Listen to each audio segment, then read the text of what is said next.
Please note that any comments, jokes, questions, maybe anything that we say on the History of Bad Ideas is all in good fun. And remember, we insult everybody. Our thoughts, opinions, questions, anything else, actions that we do on the show do not reflect any of our employers, organizations, advertisers, or anyone else that is associated with the History of Bad Ideas. And remember, at the end of the day, it's just a joke.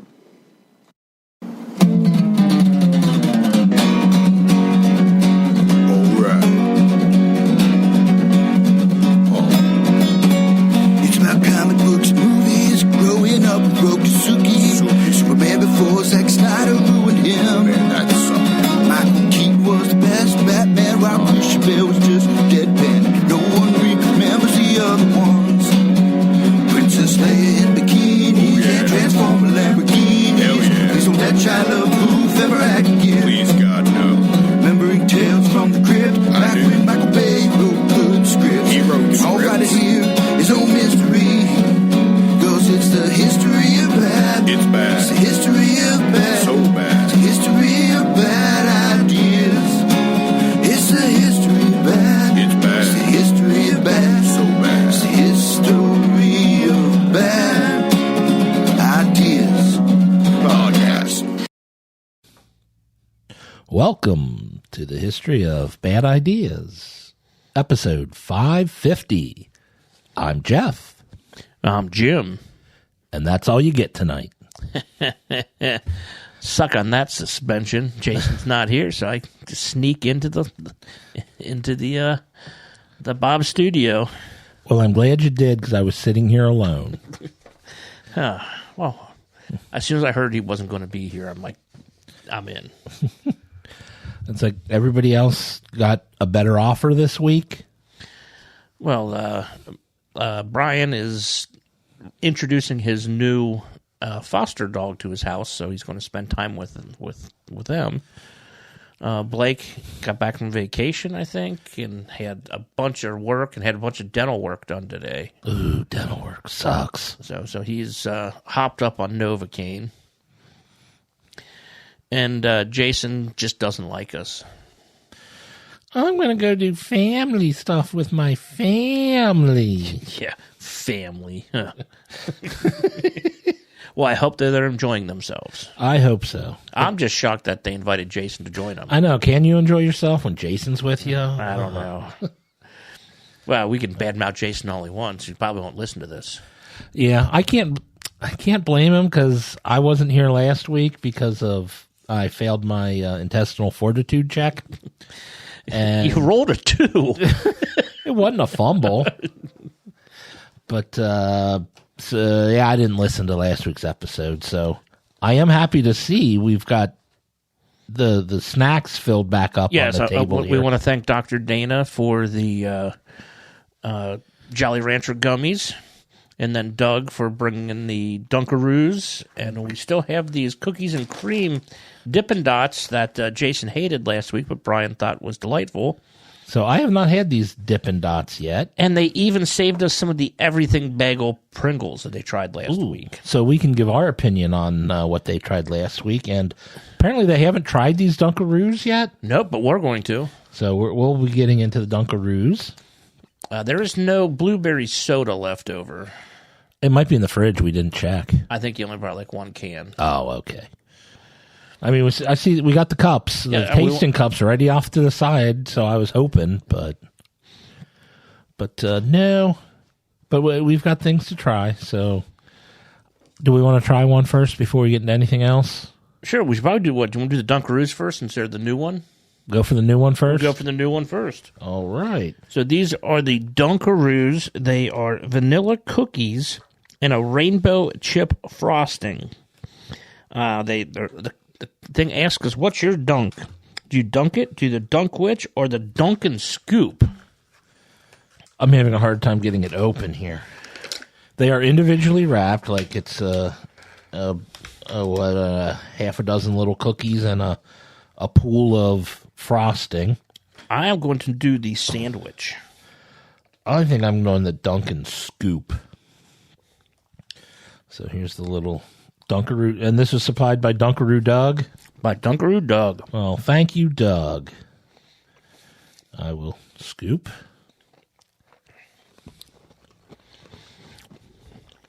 It's like birthday cake frosting. It's pretty much how I remember Dunkaroos to be. Mm-hmm. Oh, I got a whole lot on that one, so I guess I'll make a sandwich on this one. I'll do the scoop on the second one.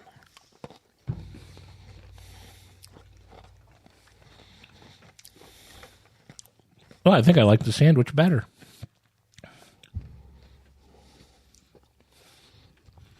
Come on, really, best if used by January 2022? Really, Doug? Is it really? No, it's 2025.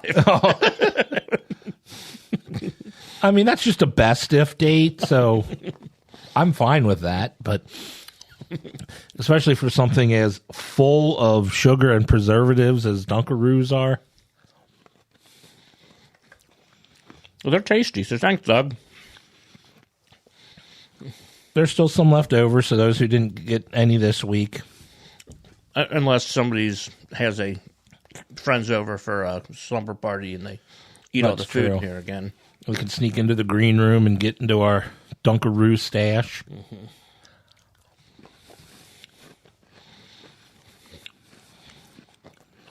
Excellent.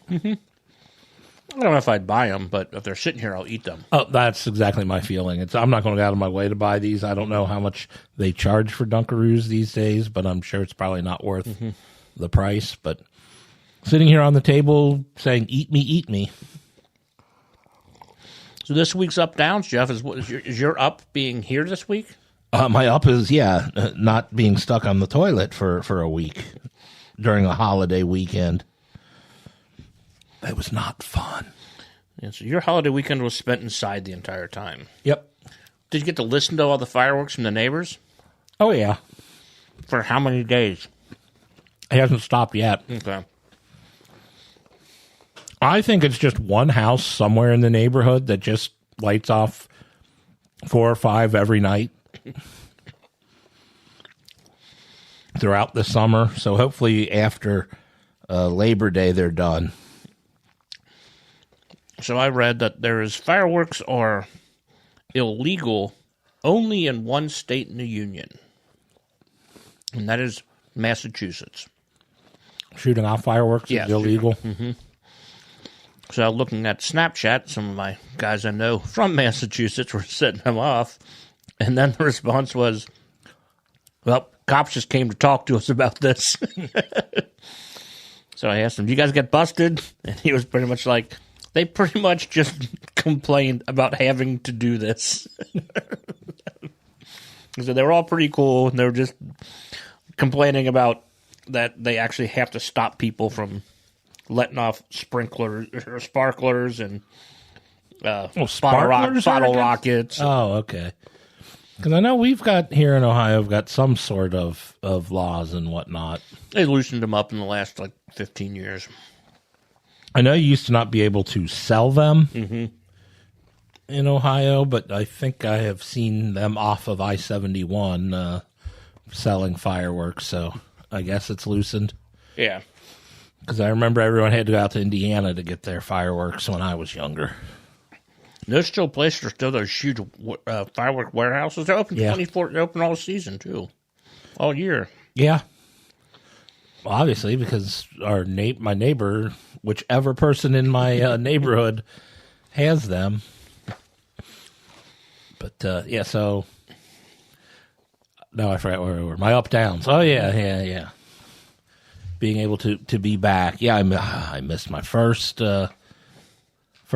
episode of the year. I guess waiting till July to miss is all right. Yeah, no one has a perfect record anymore. Nope. I don't know. Did I miss? I'm trying to remember if I missed earlier in the year. I don't think I did. I'm eventually going to try some of the Final Boss sours because I didn't get to try level 3 yet. You haven't because you've been on suspension since. Yes. Since you brought them in. I didn't even hear you guys eat them, and I've listened. We tried them on one episode, and then I must have just not paid attention to that time. I heard because Doug tried them last week. And I'm like, wait, they opened those? We have been eating them a pack a week or so. Oh, yeah, because we've been getting low on the food. I mean, Brian could have eaten the shrimp chips. No, Brian can't eat the shrimp chips. He can. He chooses not to and not get sick and maybe die. Yeah. Oh, let's see. I did want to discuss, and I was hoping Blake would be here for this, especially when Jason and Brian said they weren't going to be here. I thought, perfect D&D talk. Oh, we could talk all night about it. Yes. Like jumping on the log and then onto the alligator. Oh, no. Real D&D. Oh, not Jason and Brian D&D. Although you mentioned that, I saw some video online popped up where people were playing real live Frogger, where person with dressed as a frog with a blindfold on was being controlled by the guy just yelling, forward, back, left, right. And then other people dressed as cars or logs or just walking back and forth. At least they didn't do it on a real street. No. Forward, back. No, I said back. Oh, damn it. That's one life down. But, yeah. So those people who hate when we talk about Dungeons and Dragons, you can tune out for a couple of minutes here, because that's what I'm about to talk about. But these last couple of weeks, they've been releasing a lot of the new rules on their adaptation. They did their 1D&D where they, went through and adjusted. So it's still pretty much under 5th edition rules, but they've made a lot of adjustments and helped out or, found out where things were lacking or what people didn't like, and especially in classes and things like that. So they made adjustments. And so I guess in September, the new player's handbook comes out. The Dungeons & Dragons 2024, I think they said they're just going to refer to everything by the year that it was released instead of giving it a new, because they don't want to call it 6th edition, and they didn't want to call it 5.5, even though I think everyone will call it 5.5. That's pretty much what it is. Yeah, because it's just pretty much adjustments to the 5th edition. But I wanted to ask Blake, because I know Blake loves his 3.5, and he complained, or maybe not a complaint, but his feeling on 5th edition. He made a comment about how it's playing superheroes, because I guess everybody just seems to be overly powered, super-powered. Not like my character in Blake's game. Oh, in 3.5, they were definitely not super-powered. I mean, I think in 5th edition, I think by the time you're level 2, you have more power than you have by the time you're level 6 at 3.5. But especially you, who does negative damage when you hit. I punch him, okay? He's healed 2 points. Damn it! But I wanted to get his opinion, because it seems like what they did was, the complaints that they had was people just weren't strong enough, because every class has been powered up significantly, some more than others. I just saw, like, this past couple days or so, they released the monk, which everyone complained about sucked. Yeah. Which I still don't understand, because the monk does stuff that other people can't do. And they shouldn't do more damage than, say, paladins and barbarians. Well, but they will. Well, now they will. But so everybody, it's like by 3rd level, most people probably can fly now, I think. I mean, I feel it's gotten a little ridiculous on how overpowered everyone is. But I guess if everyone's overpowered, then no one's overpowered. And then you just make the DM just makes the bad guy's overpowered. Yeah, I mean that's the swap off. Oh, instead of Vecna, you get 2 Vecnas. Oh, I'm gonna write that one down. But yeah, I've been watching D&D shorts on when he updates the classes and seeing what he thinks, and he's a pretty good base on telling you what's new and what's different. And Yeah. Although he was always one to find the broken combinations. oh yeah, Was what I think where he really took off on his the YouTube presence. You know, this is what this combination is broken. You can do 1 trillion points of damage by 5th level if you do this and take this. like the one mage. I'm going to do create water, and then I'm going to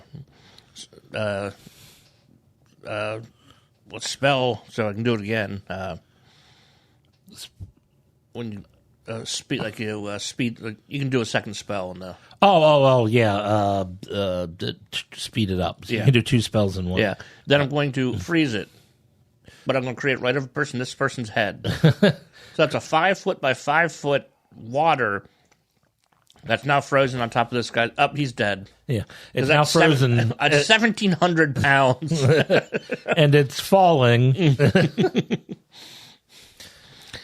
Quicken the spell, quicken spell that sorcerers can do. Yeah. And that was a level 1 could do that if they have to do the right way.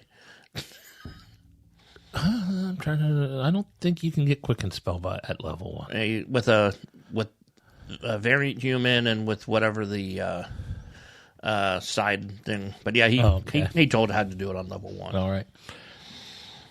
Interesting. So yeah, they're really the monk one was the one that really got me thinking about this, because in the past I had played a monk, was one of my favorite characters, and I didn't feel he was underpowered any way, shape, or form. Mine in 3.5 is. Oh yes, I do have to say though, most people in our campaign aren't all that powerful.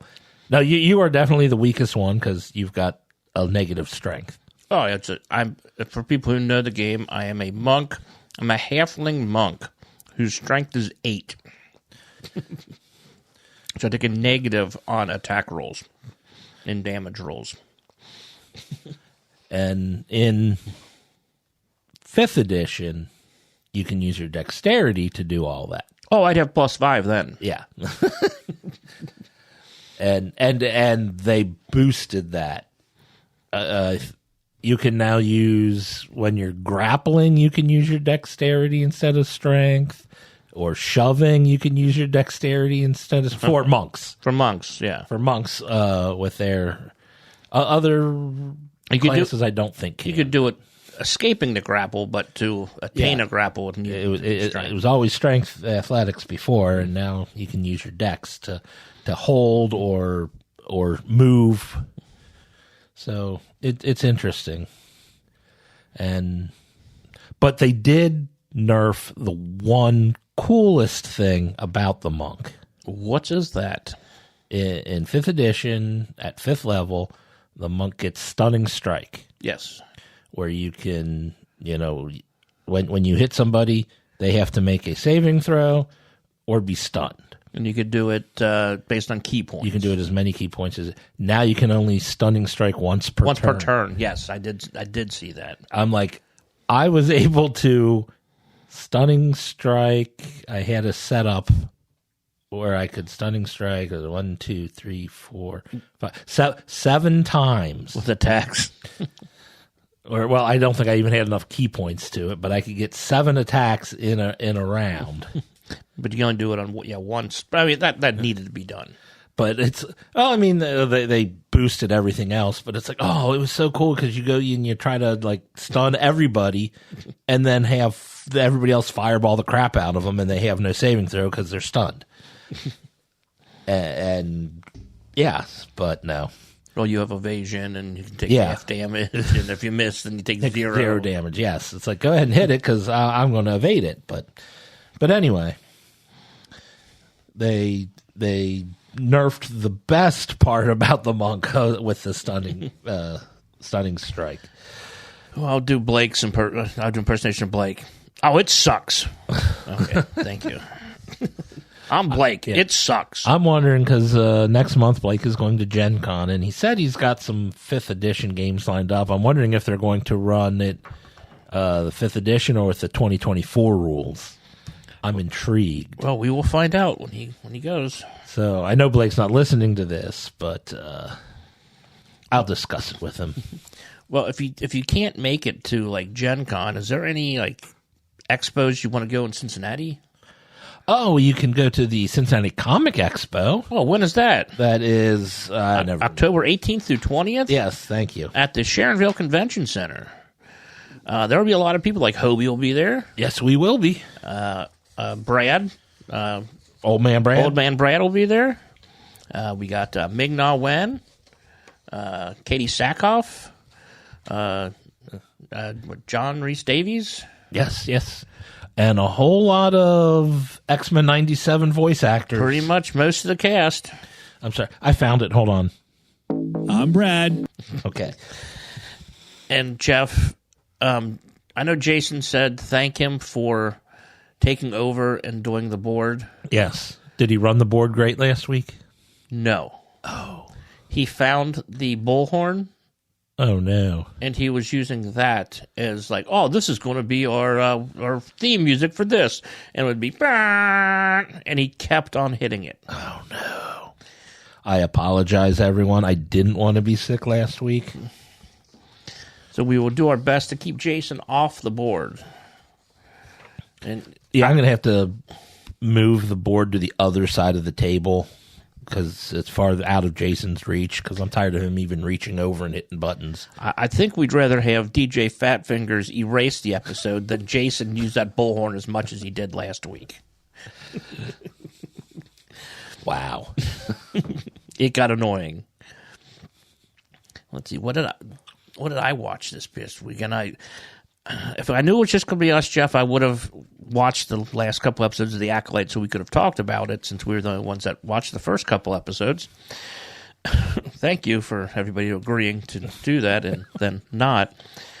But again, the first couple episodes, I enjoyed it. I mean, it was... How far have you gotten? 3 episodes, I think. Okay. But it's... So you haven't learned who the... No. Okay. But again, Blake likes to hate on everything. Oh, yeah. And I'm almost the exact opposite. I will watch it, and I will give it a... Try to find the good in it? Trying to find the good in it. Like, when they talk about Obi-Wan and talk about him just being a butcher, like cutting the meat in the middle of the fucking desert, and it's like, these two assholes that are on the show don't know what type of animal that is, what the conditions on that planet are, how it rots and decomposing. It could be fine. It could be. But fresh meat. Just if they packed it up and they went or what? They just whistle blew and they all left away. It's Like pretty much all they're showing is in the thing. They're just showing that Obi-Wan has entered into just like the basic lifestyle. No matter, they could have given him any job, and it would have been kind of what they're proving the point. But if like second shift came on and took over and then he left, that would have been fine. But they're just leaving this stuff sitting out in the open all night long. Yeah, it doesn't go bad. It's like these Dunkaroos. So you're saying that desert worm creatures are like Dunkaroos with their preservatives. Yeah, they are made up of preservatives.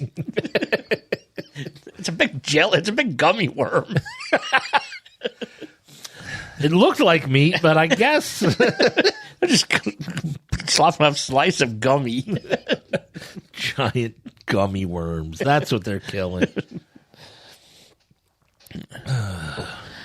But then I've also got caught pretty much. I'm about an episode behind on the Prime show, Mayor of Kingstown, and I'm still pissed off they killed off Kyle Chandler in the first episode.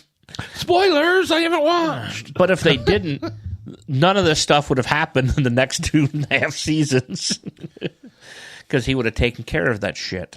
Because that was his job. That was his job. I highly recommend it, and I just get annoyed by Diane Wiest's character, the mother. She's just too preachy. You don't have to have a political statement in these television shows. But they wanted one. You don't need one. You don't need a lot of things. But again, watching the Hugh Dillon plays the cop Ian. I didn't realize that he's one of the producers of it. Okay. So yeah, he's going to be around the entire time. So he probably has some like almost plot armor since he's a producer. But these cops just like to kill people in this show. Oh, that's not good. Oh, well, it comes back on the SWAT leader. The people realize that he's unstable. But I highly recommend it. So keep watching. It's 3 episodes into season 3 right now. Okay. All right. Yeah, I'm looking at these Pringles, these everything bagel Pringles that they tried last week. They like them. I thought they were rather bland. I'm about to try it, so It says the everything bagel seasoning on it, and I've liked the everything bagel seasoning when you sprinkle it on stuff, but it's pretty mild for a Jason was worried about eating it, but I don't dislike it. I just don't get a lot out of it. Yeah, I don't think I like the flavor that it adds. And unless they went and licked them all and put them back and got all the seasoning off of it. Maybe. I think I would rather have a plain Pringle. That one just didn't. I like the everything bagel seasoning when I sprinkled on stuff. I have some of that at home. But this one was just kind of, I just thought it was bland. Now, granted, I don't put everything bagel seasoning on anything, and I actually not a big fan of everything bagels because that's too many things. I like to limit my flavors to a couple of things. Although I did like the story of how everything bagels came about. How is that? Well, it was actually accidental one time. Normally, they make all their bagels in the one spot or whatnot. And then when they clean up, they throw away all the stuff that fell or whatnot on the table and into the little troughs. Well, one time somebody new or something was cleaning up and put all that stuff back into like the bag. So it's like they'd make each different type of bagel and all the stuff would fall on and then they'd swipe that stuff aside and go to the next bagel. Well, all that was in one pile and somebody accidentally, let's reuse this. Oh, that's a good idea. Oh, it's a great idea. I always like it when people, as long as, it's hygienically done, I like when you are able to use all parts of a... There's no waste. Yes. Very little waste. Way to reuse everything you can. I mean, honestly, that's where chicken wings came from. And now they're one of the most expensive parts of the chicken. Yeah, they used to be the part they would get rid of, and now they're what causes the price of chicken to go up. That's why you could buy them for 10 or 15 cents at one time. Because they were that was 15 cents that they weren't going to get before. Although I'll say that this week, and hello, Jeff. I guess we're sponsoring. We're not quite to listener feedback yet, but since I mentioned it, it's a chicken week. Ooh, chicken! You get an egg. Okay. A chicken wing. One chicken wing? If you're lucky, you might get where the drum and the flat are stuck together. Okay. There are some of those that went out. A sleeve of Peeps. Oh, chicken Peeps. Yeah, and corn feed. What'd you feed the chicken? Yes. So we've got a chicken theme going. So hopefully you enjoy your chicken box of Hello Jeff this week. Can you grind that chicken feed down into like? Oh, yeah, you can make cornmeal out of it, or what do you call it, grits, if you really, really wanted to. So I can make cornbread out of it then. You can make chicken and grits. If you grind it down to grits. I don't want grits. Well, people who do like grits can make it. Because you'll have a piece or two of chicken. See, with everybody missing this week, this probably would have been a good week to get Steve and Izzy to come on, who Jason keeps promising them to come on, and they'll get them on, but he doesn't tell anything to them. But Brian's been working on it, and this should have been the week with just us. But hopefully they'll be on one of the next couple weeks. I think they'll. Well, that would have been nice, but if you're putting me in charge of recording off of the internet, or I'd erase it too. Don't worry.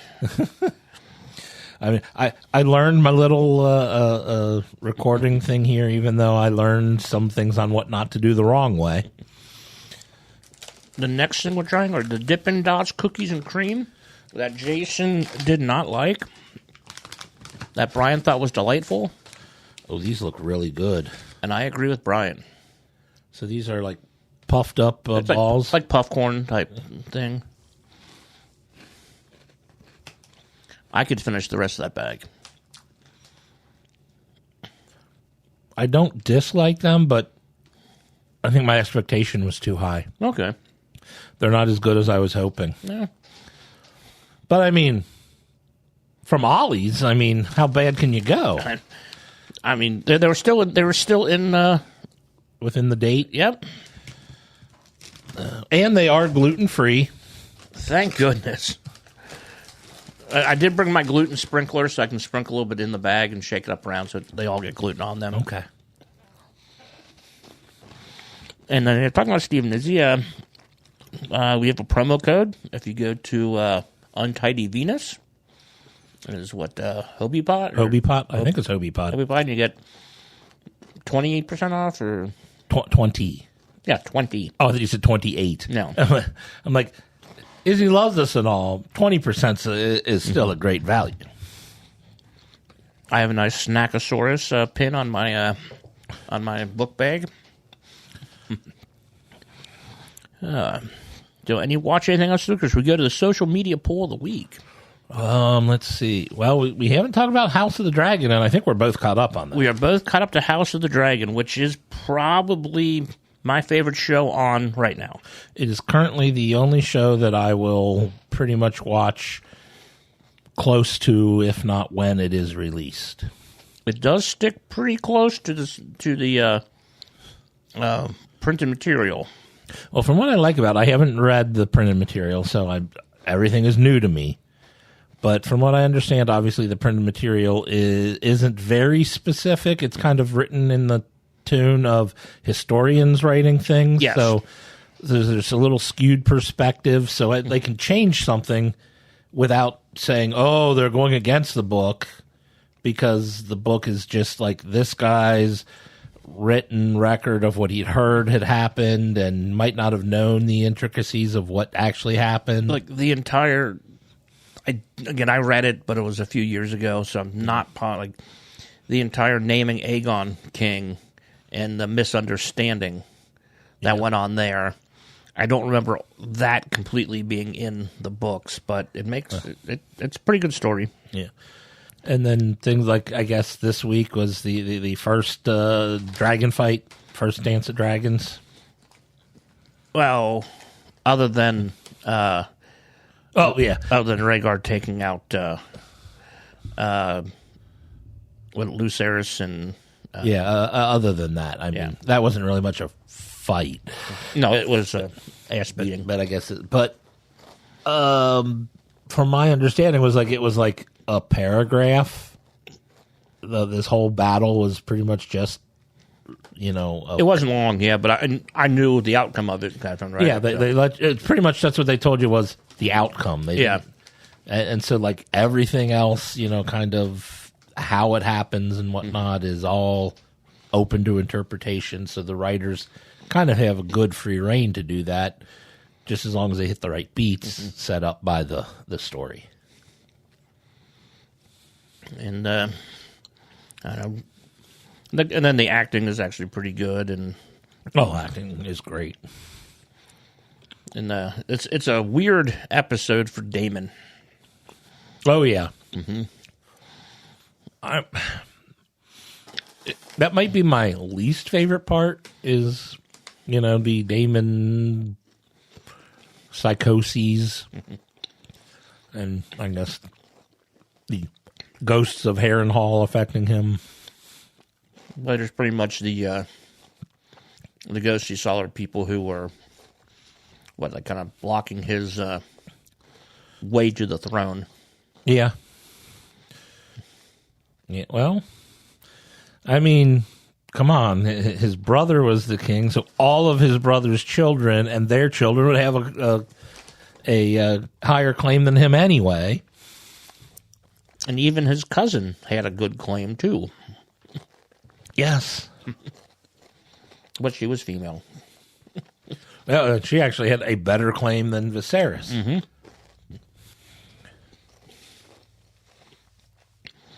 But Viserys, if he just would have been a little more clear about the house, about the Song of Fire and Ice, Yeah.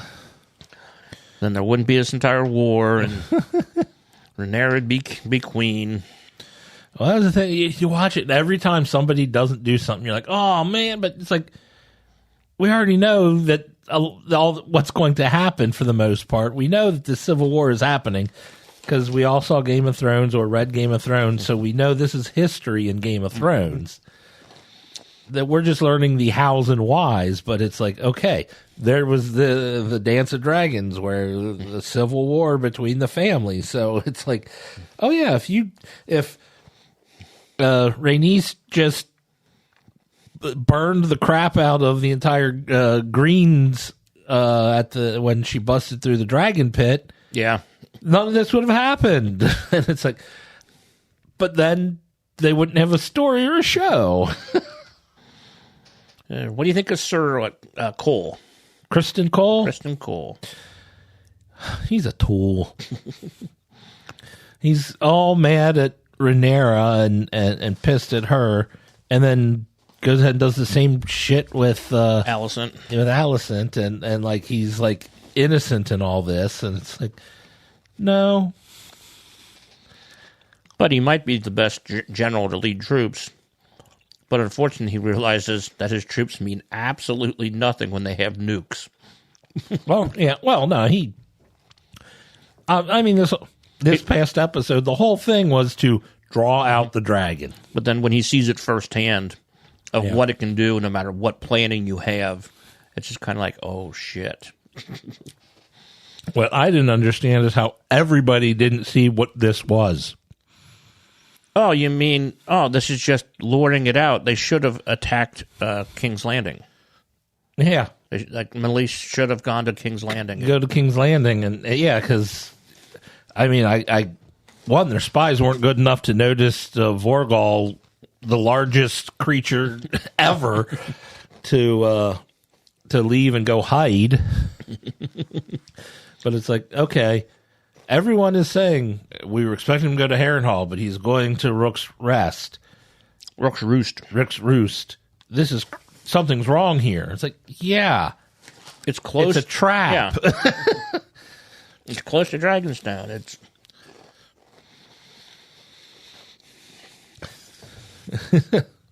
And I mean, obviously, some people, I guess, figured it was a trap, and Rhaenys knew going in probably what her fate was going to be. Yes.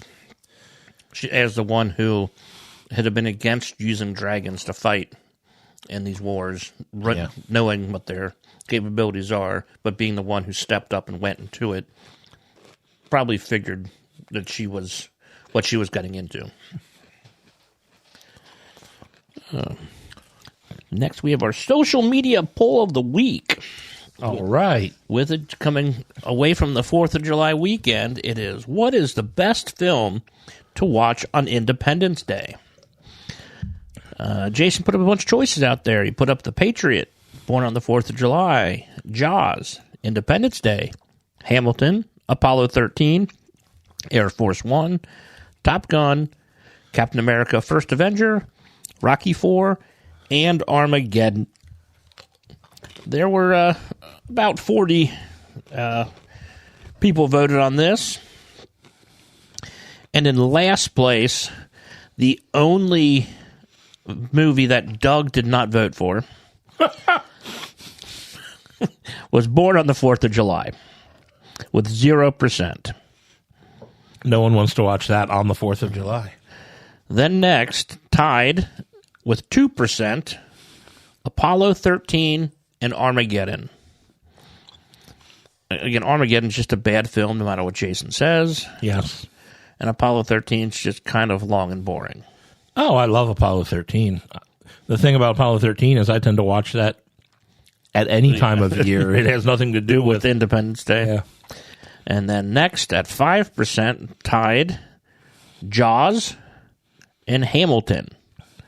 I'm not sure why Jaws is considered an Independence Day film. Doesn't it take place? I guess it does. Yeah. Like, That's when they want the beaches open for the 4th of July. Yeah. But I see that more as again, watch at any time type thing too. It's a summer movie, I'll definitely say. Then next, tied, 3 movies tied at 8%.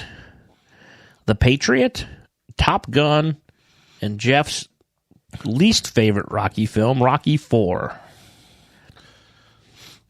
And then in third place with 10%, Captain America First Avenger.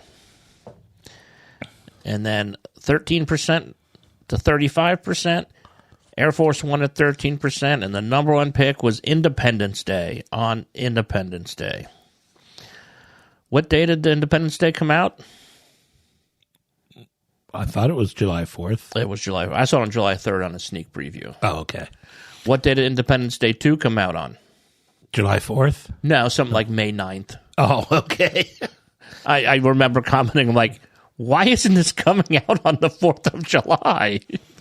Well, I know for a while there, every year on the 4th of July was a Will Smith movie. Yeah. Or at least that weekend, maybe not the exact 4th, but I was pretty sure the poster for Independence Day advertising the date, it was the 4th. But I'm trying to remember what, but Men in Black, I think, also was the 4th of July, and then, unfortunately, Wild Wild West. Oh, Kevin Kline. It's no Silverado. My response was I would rather watch like Tombstone. I did watch Tombstone. Or like the Outlaw Josie Wales. Or one of the popular 35 or 40 Western movies that are out there that Jason doesn't think that only thinks Westerns should be done in a TV setting. Even though there are some really good Western movies out there that I just don't understand what he was talking about. Well, I mean, The Unforgiven won the Best Picture, didn't it? Yes. I did watch which one did I watch? Oh, I watched the Kiefer and Donald Sutherland Western Forsaken this past week. With the only movie where they're actually starring together in. And? It was good. Okay. Again, I'd seen it before, but I rewatched it. I have not seen it. So now it's... Oh, do you have theme music for listener feedback? No. Okay. I mean, usually it's Blake, like, snapping paper or something. Now time for the bomb listener feedback brought to us by Hello Jeff. Yes. Get your chicken from Hello Jeff.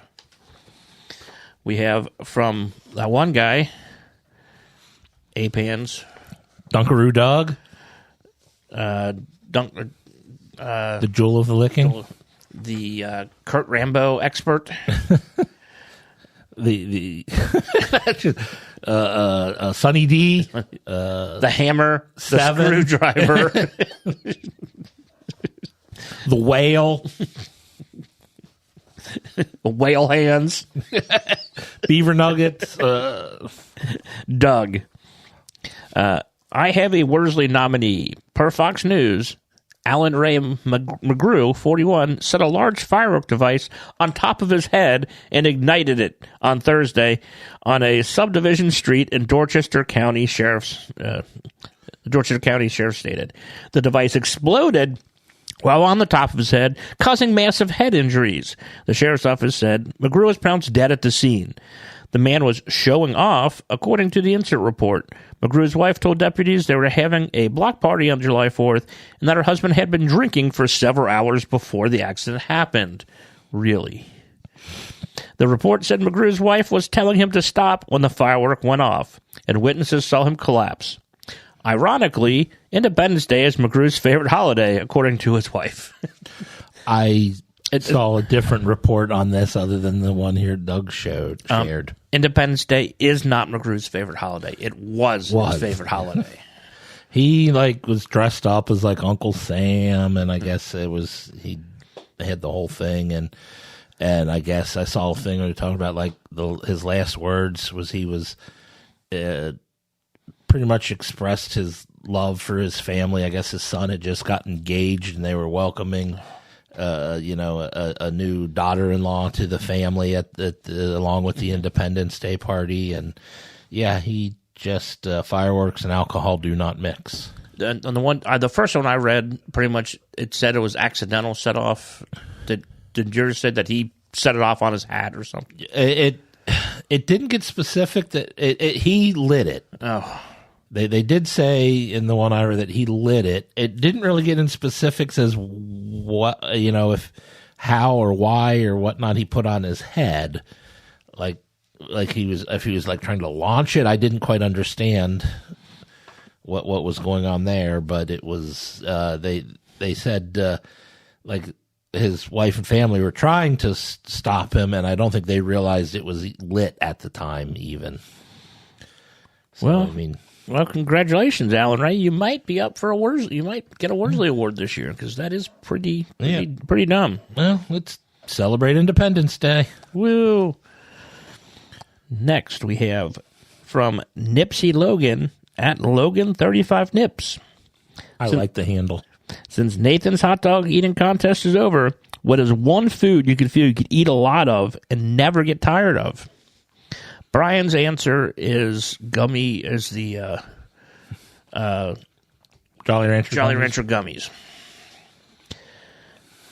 Jason's is probably wheat germ. Wheat germ. Oh boy.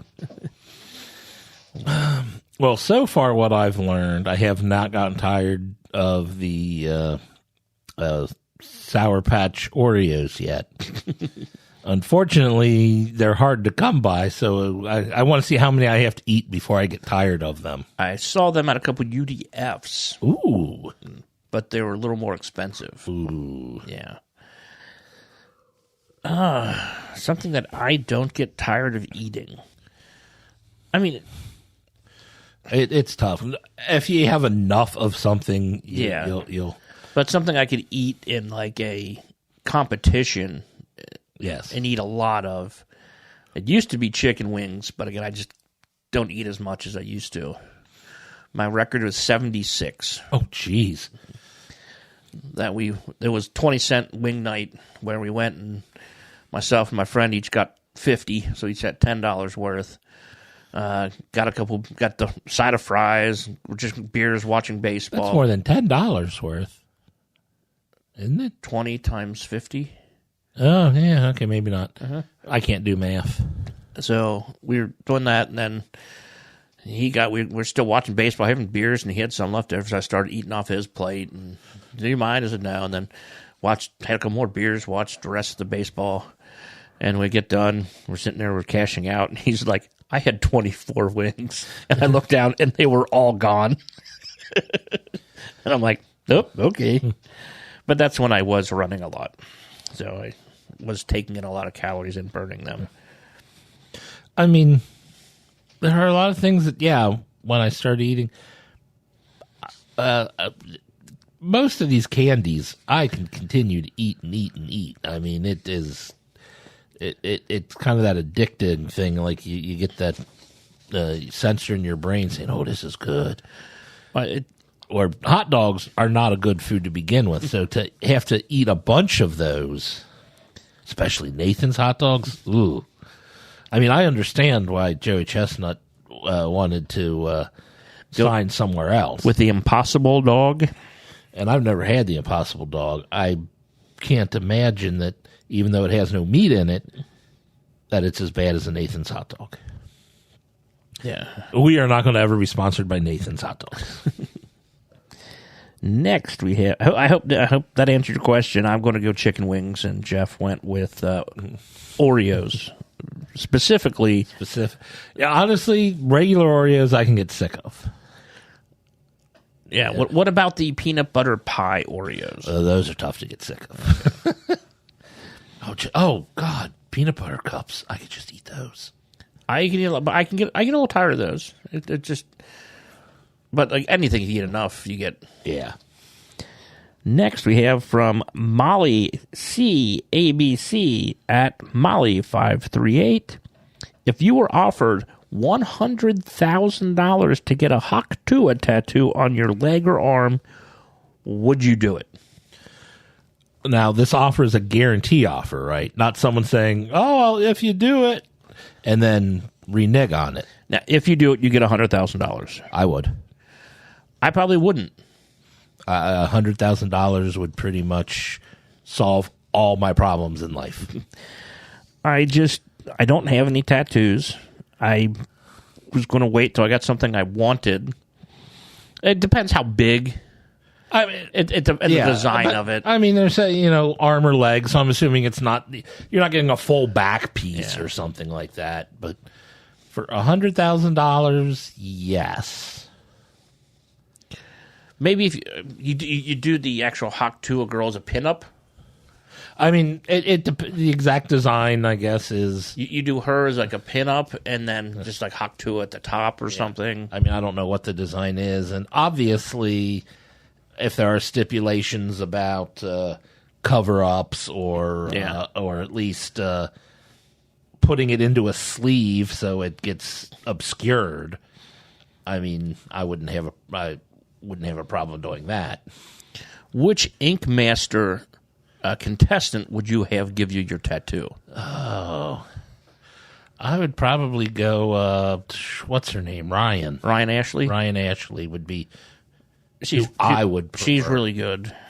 DJ Tamby's good. I mean, all of them who've won, or have made it to the finals, or.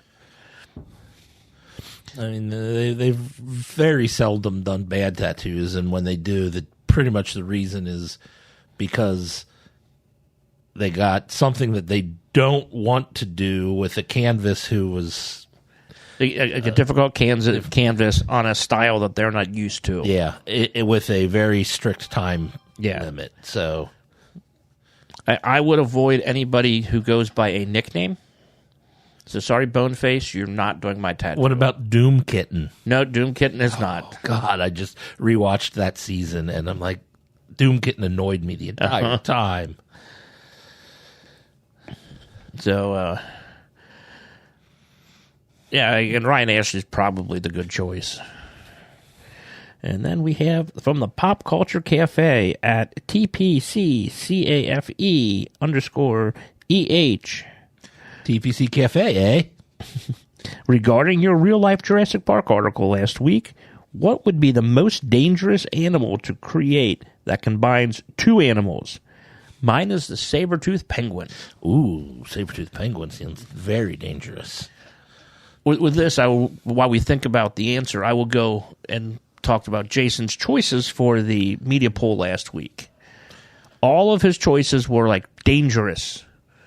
Like, which animal would you want to have come back? And they're all, like, real dangerous.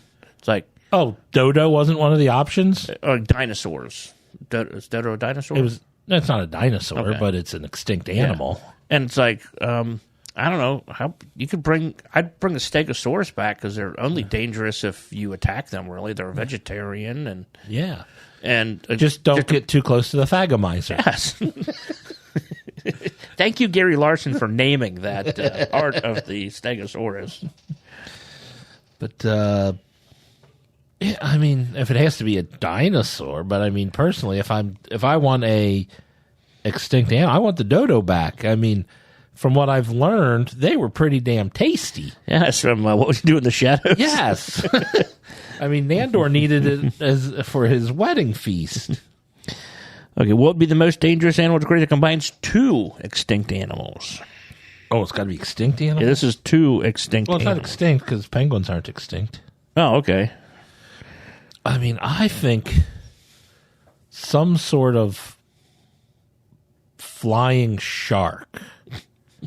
I mean, a tornado is not an animal, so like some sort of bird shark, and shark batross. I think I'm going to go with the woolly possum. Ooh, It's going to be a possum with all the hair, but it's going to have two really long tusks. but possums are good animals. They're not dangerous. Oh, the woolly, like a penguin's not dangerous either, but a saber-toothed penguin could be. So, Fun fact: possums don't carry rabies.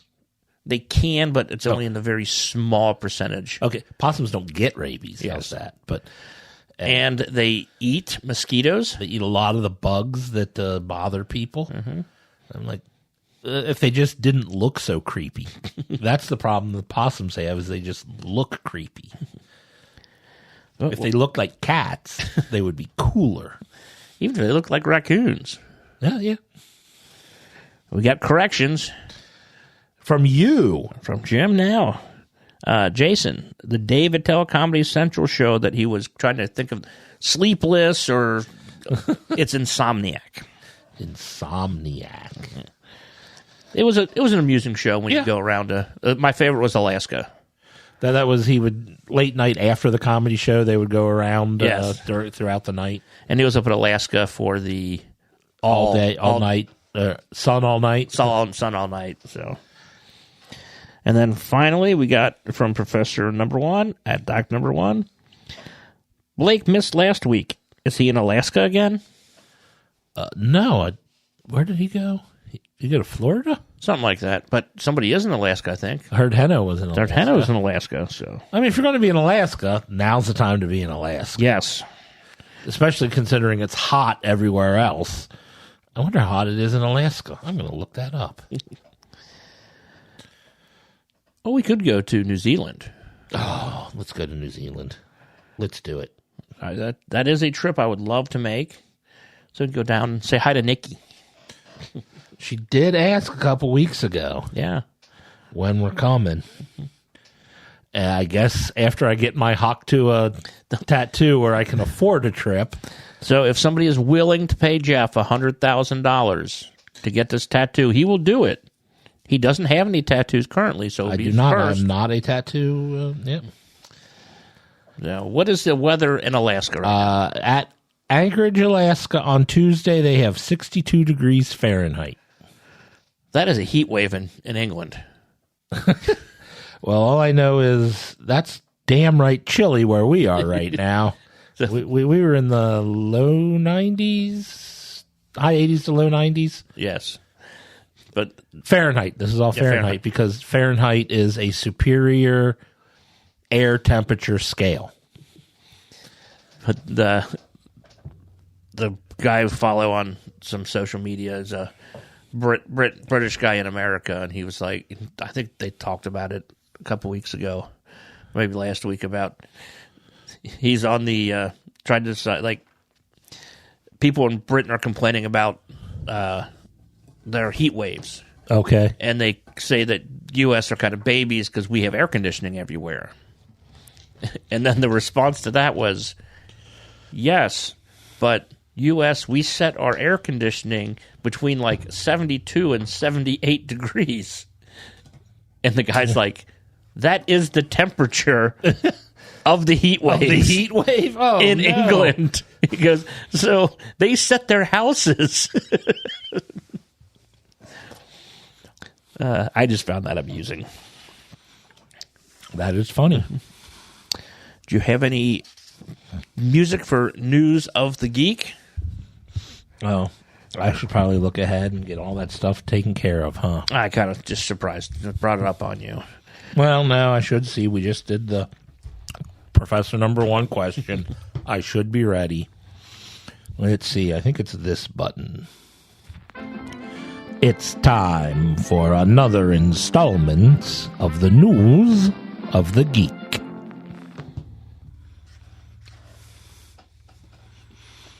I'm thinking I need you to read this one because my copy is still screwed up on this page. Okay. Per cruiseradio.net, where somebody gets their news from, a Carnival Cruise passenger who attempted to share what they considered a money-saving hack paid a high price after her video went viral. The woman has now been banned for life from Carnival Cruise Line. The controversy began earlier this year when a TikTok video by user Chrissy.cross showed her refilling a 1.5-liter water bottle from her stateroom's bathroom faucet, resealing it with a small container of glue, and documented that process as a money-saving hack. The video went on to show her taking the tag off of an unopened bottle of water and placing it around the neck of one she tampered with before placing it back on the shelf. So a money-saving hack is theft. Yes. Okay. The video quickly garnered over 1 million views and raised significant concern among cruisers about the safety and integrity of bottled water on board. Carnival Cruise Line's brand ambassador, John Harold, addressed the issue, confirming that the passenger has been banned for life from the cruise line. Although the woman later claimed her video was intended as a joke, Carnival took the matter quite seriously, standing firm on its lifetime ban.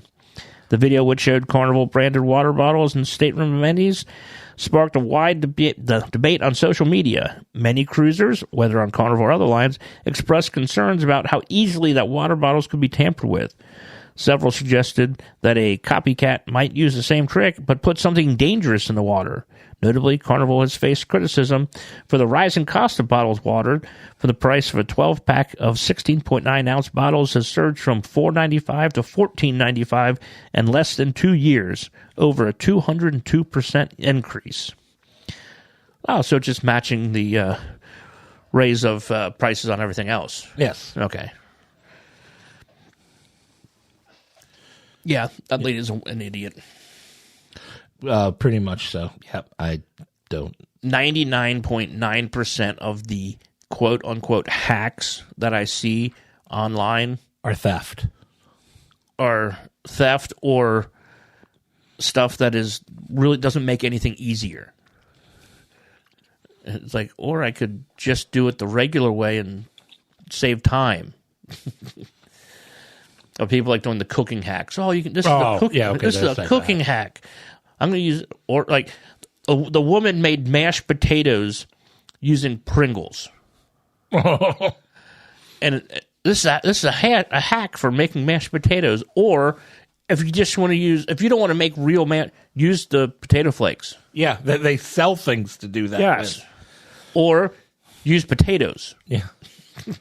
I did see one time where someone took dry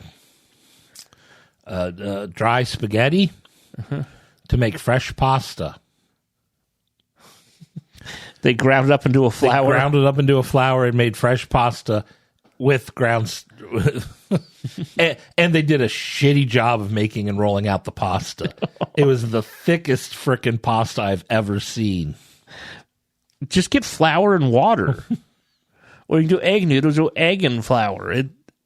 Making pasta is not... Why do you want to make it that difficult? You had to take this whole new step to take down the ingredient you already have and turn that into something that when you can just do it from scratch and it'll be better and easier. Yeah, you can do it, make regular pasta from scratch, or just use that. Oh, yeah. Just use the damn spaghetti that you already have. Yeah. Oh, it was a trick she learned from Italians. Every Italian in the quotes in the comments was appalled by what she did. Yes. All right, second, we are going per Collider. Jason's favorite news source. Yeah, where Jason loves to get news from. There was a time prior to the release of Avatar, The Way of Water, when fans and film critics were unsure of the sequel's box office potential after so many years have passed after the original film. Even filmmaker James Cameron acknowledged that those same concerns, openly stating that if The Way of Water failed, he would not have to worry about Avatar 4 or 5. Well, Avatar The Way of Water grossed $2.3 billion globally, surpassing the 2 billion mark set by the original 2009 picture. With the sequel's box office success in his back pocket, Cameron is clearly feeling more confident these days, and he recently announced that he is starting to develop ideas for a 6th and 7th installment for the franchise. I can't wait not to see those. I mean, let 4 and 5 come out before you get too far ahead.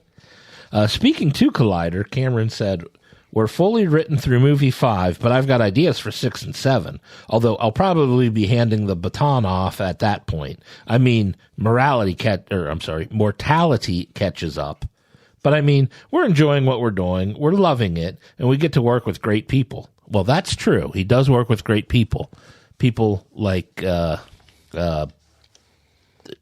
Jason C. Brown? C. Brown, thank you. I forgot Jason's last name.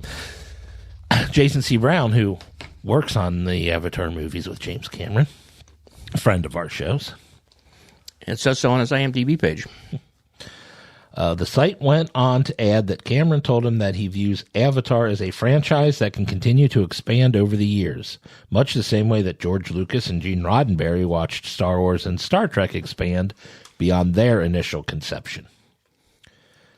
It has been previously teased that the 4th film will see the franchise return to the universe's version of Earth. Barring any delays, Avatar 3 will arrive in theaters December 19th, 2025, while Avatar 4 currently has a December 21st, 2029 release date.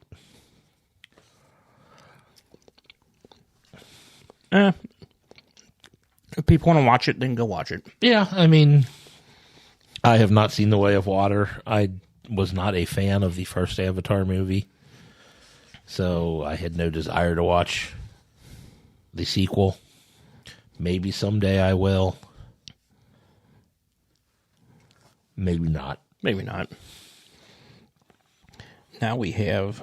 we can skip the quickies because it's about Haktua, and Yep. I don't want to read about Haktua. As Brian said, I thought we were done with that last week.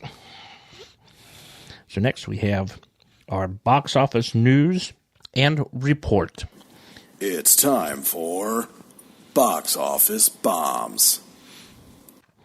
Per 411mania.com, Horizon, an American Saga Chapter 1, after opening with $11 million in its first weekend, was down 50% in its second weekend and grossed only $5.5 million.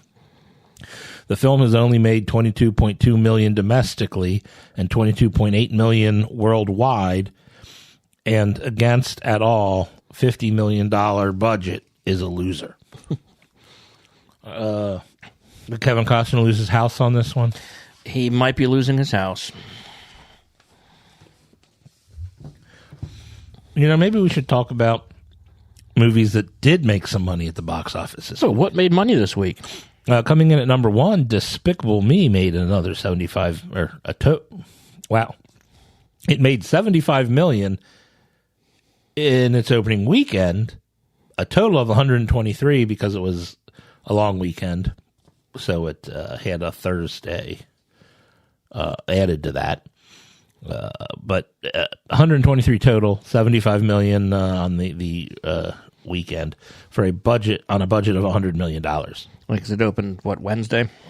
Wednesday or Thursday, I'm not sure, but the weekend only counts Friday, Saturday, Sunday. Yeah. Even if it was a extended holiday weekend. But that's made a lot of money before the holiday. 50 or just under $50 million before. $48 million, if my math is correct. Coming in at number 2, another family animated movie. Inside Out 2 made another $30 million, a total of $534 million on a $200 million budget. I don't think this is a bust. Not at all. Inside Out 3 should be coming out by the time Avatar 4 does. Coming in at number 3, A Quiet Place Day 1 made $21 million and a total of $94.5 million on a $60 million budget. I had one of my customers up at the bar came in after seeing that, and he didn't like it. Okay. Did he like the other Quiet Place movies? Yes, he Okay. really enjoyed the other two. And this one, he didn't like the love story. Oh. Is it a better love story than Titanic, though? Well, Titanic needed a love story. Not. Coming in at number 4, Maxine made $6.7 million in its opening weekend on an unknown budget. This is a horror film? I have no clue. I wasn't here last week. Or this was the... Well, it's got 3 X's in it, so it sounds like it's... Oh, this is based on porn. the true story.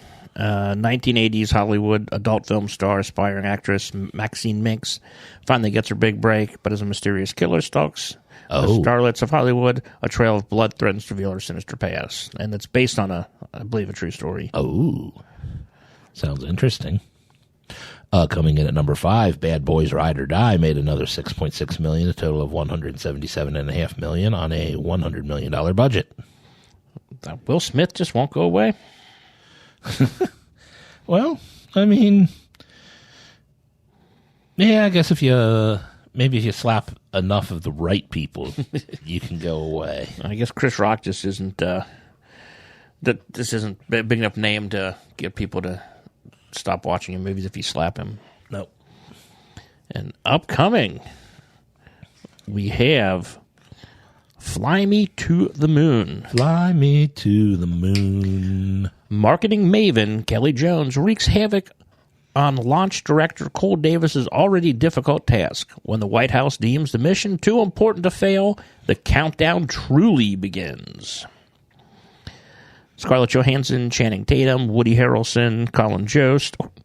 Colin Jost is starring in a movie with his wife? Nepotism will get you a role every now and then. Jim Rash, Ray Romano, Peter Jacobson. Pretty good cast there. It is a good cast. Yeah. Hopefully the movie's good. Hopefully. Next, we have The Convert. A lay preacher arrives at a British settlement in 1830s. His violent past is soon drawn into question and his faith put to the test as he finds himself caught in the middle of a bloody war between Maori tribes. Guy Pearce is starring in this one.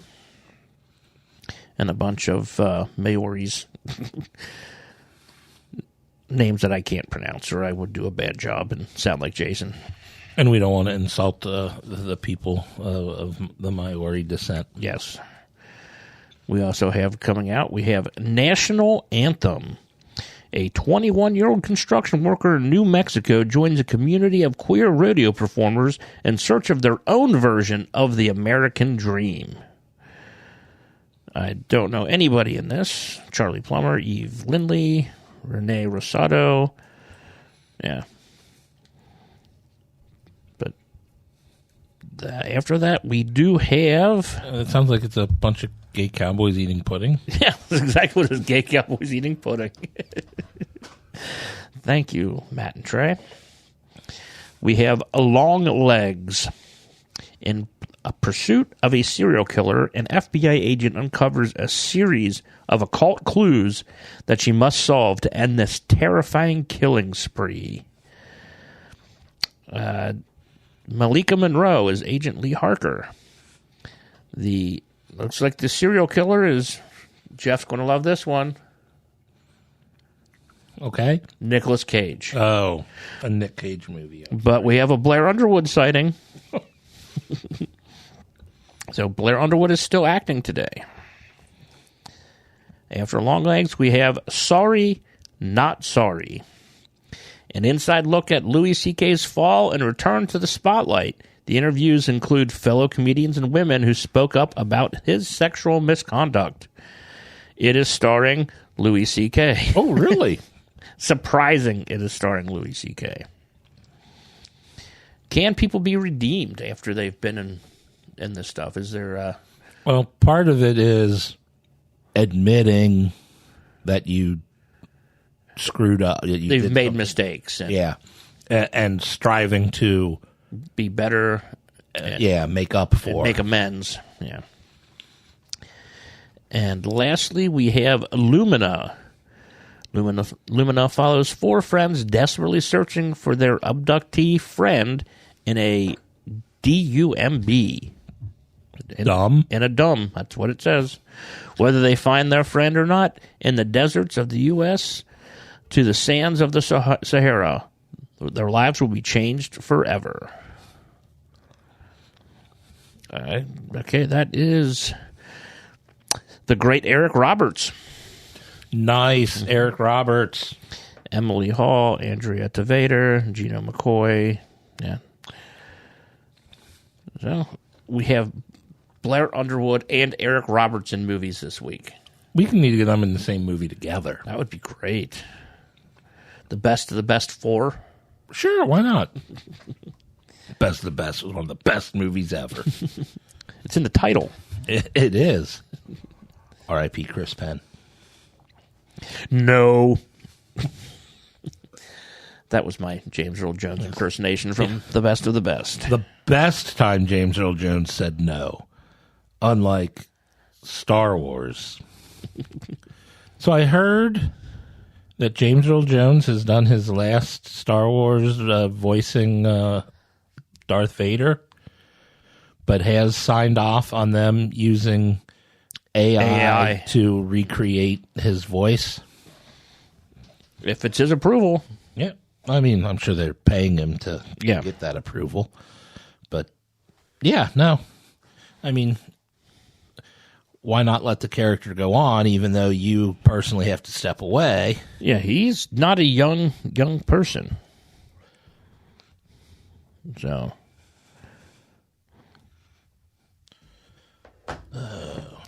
Do we have any... This is where Jason went crazy with the bullhorn. So he did something like... I know you hate me. I forgot it was up that loud, too. I am sorry for bad-mouthing Jason. I didn't do it as bad as Jason, though, did I? No. I mean, if you want, I can go back and edit it out. No, it's already in my ears. Oh, okay. And edit. What's that? Yeah. So what is our top 5?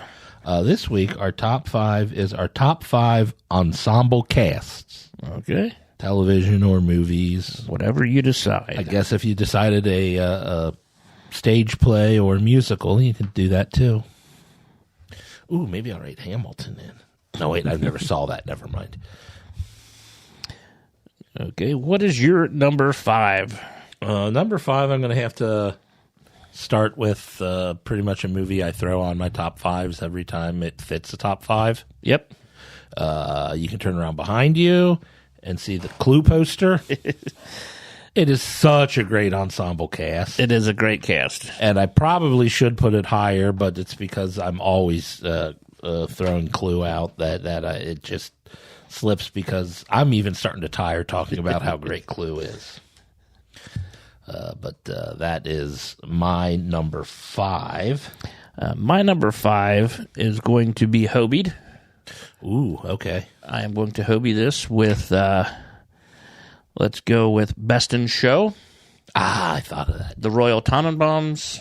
Oh, okay. No, not Royal Tenenbaums. Not my bad. The Best in Show. Wow. Mighty Wind. Mighty Wind. And Thank you for your consideration. And what's the other one? The other. The Christopher Guest movie. Yeah, it's all the Christopher Guest movie. The one about the Waiting for Guffman. Waiting for Guffman was doing the Yes. play, the It was the first one. summer stock, yeah. Yeah, Waiting for Guffman. So those were mine. Those are my number 5. My number 4, this is to piss off Jeff and Jason. I'm going to go with Grown Ups and Grown Ups 2. Oh, wow. You like that ensemble, huh? Again, of all the Sandler groups they brought together, that had the most star power, I guess. not just Alan Covert, Peter Dante, and Steve Logren. Not just his regular crew. Yeah, not just his regular friends. What's your number 4? My number 4, I am going to go the television show of Lost. Okay. I mean, that had a big ensemble cast. It had like 16 recurring or feature characters or whatnot, and then a couple added as others drop off. But I thought they did a good job at pretty much almost everybody they cast in that. And now they might have dropped the ball on a couple of advancing certain character plot points, but for the most part, I think they did a great job, and the ensemble was excellent. It was. I think I have your season 1 still at home. Okay. So, Well, I haven't missed it, so.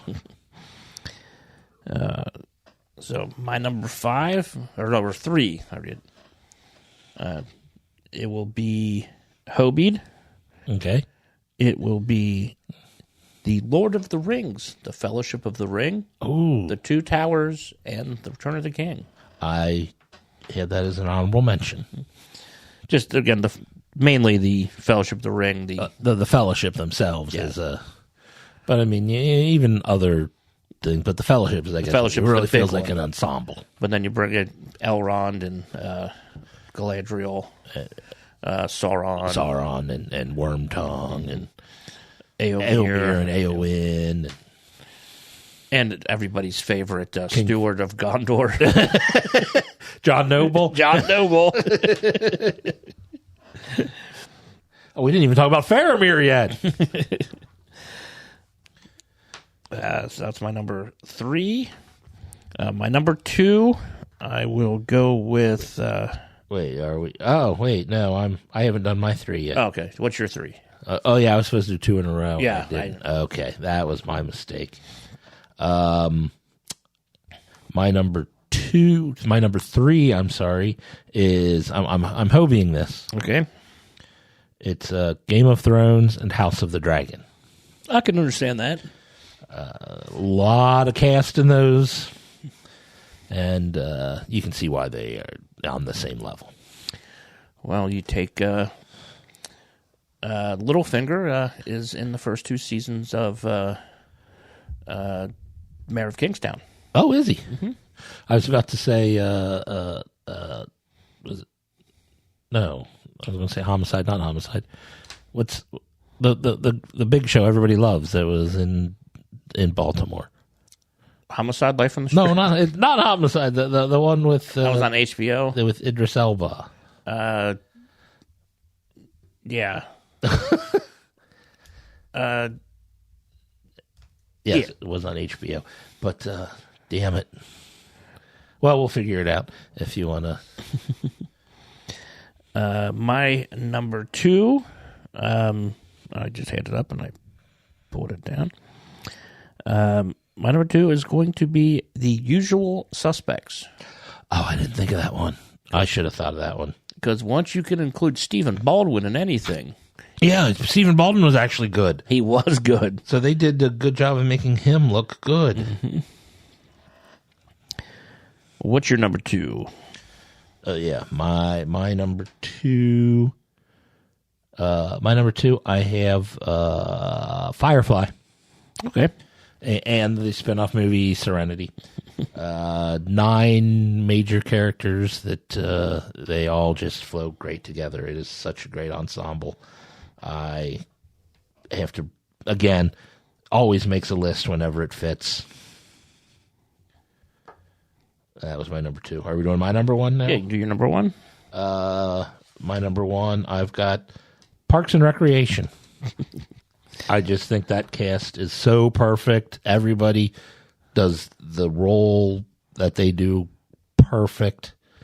And it's one of my favorite comedies of all time. And as an ensemble, yes, it is like the true definition of an ensemble. I stuck with movies because I could probably do too many television shows. But so my number 1, I was just going to say Crash to piss everybody off. It was a really good cast, but I will go with Saving Private Ryan. Uh-huh. I thought about doing the Tarantino movies or The Departed. Those were thoughts, but yeah. Oh, there were. Yeah, I mean, I had like, especially with the Tarantino movies, I thought if I was picking a Tarantino ensemble, I think my favorite is actually Hateful Eight. Okay. For an ensemble, you just put these 8 people together in a room, and that was the movie. Yeah, The Wire. The Wire was the show I was trying to think of, which apparently is probably great, but I haven't seen it. But would be great for an ensemble choice. Okay, let's see. We do have some. I've got Facebook pulled up. I got Twitter pulled up. All right. It's from Doug, number 5, The Old Magnum P.I. Number 4, St. Elsewhere. Number 3, The Carol Burnett Show. Number 2, Hogan's Heroes. And number 1, Sports Night. He loved Hogan's Heroes, didn't he? Jacobo, from Tweets by Jacobo. Number 5 was SNL in the early 1990s. 4 was Tool Time. 3 was Monty Python. 2 is Scrubs. And 1 is MASH. Ooh, Scrubs. I didn't even think of that. And then Doctor Number 1, they had Gotham. Oh, God. BJ and the 7 Lady Truckers. Oh, God. Manimal. Otto Man. And Hobie. Because he watched it there on COVID. I want to argue. I don't think Manimal could be considered an ensemble feature. I think they pretty much had a star and maybe a sidekick or 2. I think that's a terrible choice for an ensemble. Well, you can tell Dr. Number 1 that. I just did. Over here, Brian sent his in over on Facebook. Okay. And Brian has at number 5. He hobied this with Pulp Fiction, True Romance, Reservoir Dogs. There's Tarantino. There's Tarantino. Number 4, he hobied Anchorman and Wet Hot American Summer. Okay. Wet Hot American Summer, I heard everybody loved it, and I watched it, and then watched the show. The show, too. I just expected a little more. I couldn't get into it. I don't know if it was because of it was kind of hyped, because the people in it I like. Oh yeah, it is a great ensemble cast. But I couldn't get into it, and I don't know if it was. I can't explain. Oh well, never mind. Going on. Number 3, Heat. I thought about Heat too. That bank robbery scene is still one of the best. Yep. Number 2, The Outsiders. Now that's a cast that all went on to, or most went on to do great things, except the lead character. He did Side Out. Yeah, he did Side Out and Tank and Soul Man. Or was it Tank? There's a movie with a tank, but I don't. He definitely did Soul Man. Yeah. Oh no, he definitely. But Tank that was the Eddie Murphy movie, wasn't it? Eddie Murphy, Dudley Moore. Oh, that wasn't good, was it? No, it wasn't. But I can't remember. But C. Thomas Howell did a movie with a tank in it. Well, let's see. What would that be? I'll look that up while you go to the next one. I will finish up. Brian's number 1 is, Jim, this sounds familiar, Saving Private Ryan. Yes. I didn't see Brian's list. I know everyone put Saving Private Ryan high on their list just because Nathan Fillion stole the show. Oh, wait, we forgot C. Thomas Howell in Red Dawn. He was in Red Dawn? Yeah. With all the people in Red Dawn, he's not one that I even remembered him being in that. Okay. Oh, he was one of the. He was Robert. He dies. Patrick Swayze, C. Thomas Howell, Leah Thompson, Charlie Sheen, Darren Dalton, not the baseball player. Yeah, no. He was also in The Outsiders. Yes, he was. Jennifer Grey, Brad Savage, Doug Toby. Brian throws an honorable mention of something you also mentioned, Grown Ups. You and Brian are on the same wavelength there. Well, I was just doing that to piss you off. Brian's not. Brian really likes it. Oh, if the movie's on, I can enjoy it. I mean, I think there's some good funny parts to it. And we also have Nick Meyer. I don't know if it's Meyer or Mayer. Mayer. Okay. I apologize if I mispronounced that, Nick. If it is Meyer, then I apologize for changing it. Number 5, Knives Out. Good pick. That is a great one. And Glass Onion was good, too, with the... Yeah. Number 4, Game of Thrones. Obviously, I agree with that one. Number 3, he hobied. Fast Times at Ridgemont High, The Breakfast Club, Dazed and Confused. I should have had Dazed and Confused. I thought about Breakfast Club, too, but both of them. But I think that great ensembles and whatnot, but not necessarily all great actors. And I think that's kind of what... What, are you telling me that Wiley Wiggins is not a great actor? I'm telling you, Wiley Wiggins is not a great actor.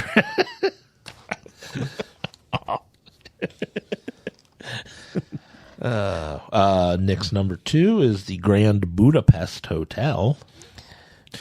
I was expecting you to have a lot of Wes Anderson. Wes Anderson on your... I just couldn't. I should have hobied them all, but that's what I thought you were going to do, especially after I said Tannenbaums. Yeah. But after you were hobying the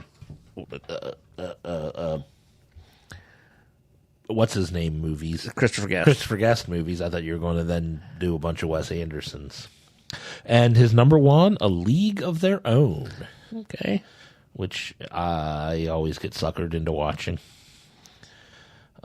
His honorable mentions, all Avengers movies and Oceans 11 and 12. Not 13 or 8.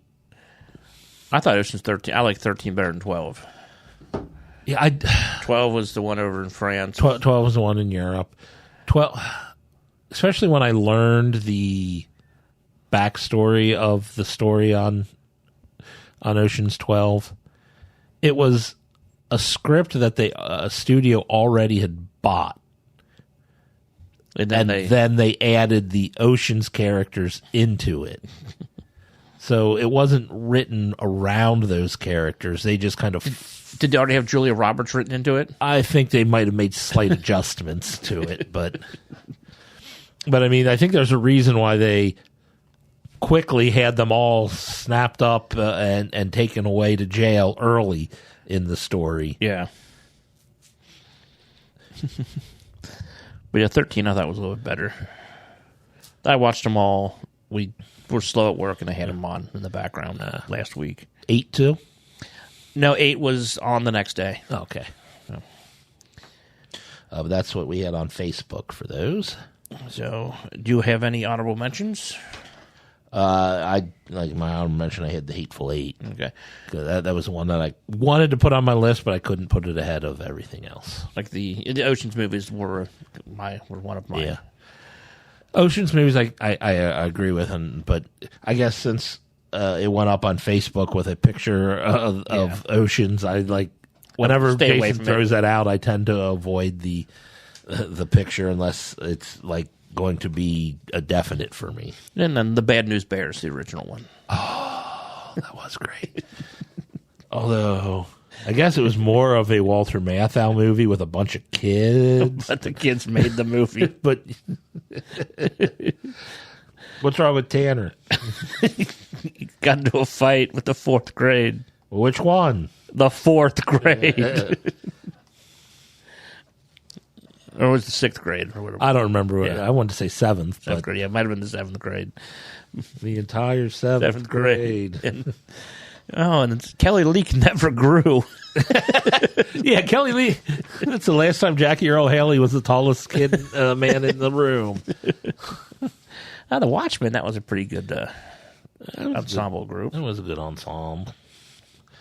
I guess it was tough to like I said, Nick had mentioned all the Avenger movies. It's like, superhero team-ups are always good ensemble, but there's just so many of them. Yeah, I kind of stayed away from that too, because like if you do just like the Guardians, if their specific one, yeah. But when you go like into like Endgame, when everybody's there, it's like of course, yeah. But do we have any titles for the show? Should we go for a bad idea? Do you have a bad idea this week? Going to the Reds game when there's like a 90% chance of rain.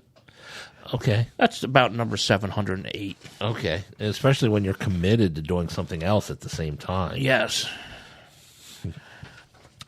I wonder if that game is still going on. Look it up.